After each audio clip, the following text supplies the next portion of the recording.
Hello guys, i-share ko lang po sa inyo yung talyer na pinagtatrabuhan ng asawa ko.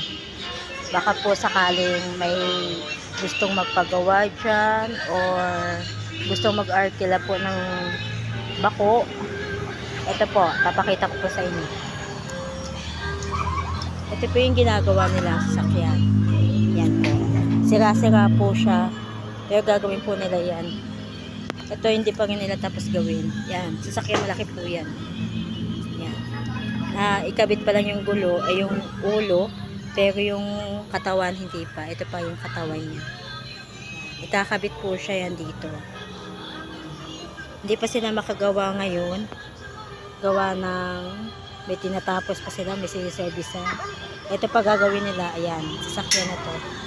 Ayan po. Doon, kung gusto niya naman po mag-arkila ng ano, bako, ayan po. Ito po, ayan. Ayan. Ito po yung bako nila.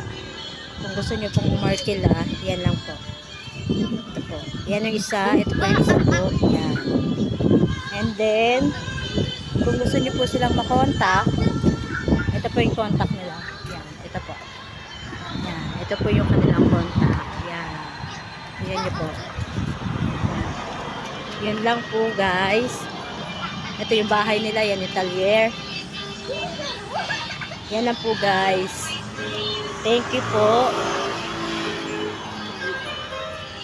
Thank you po sa panood ng aking vlog. Yan. Dito po yan sa may highway. Malapit po yan. Sige po. Thank you guys. Bye.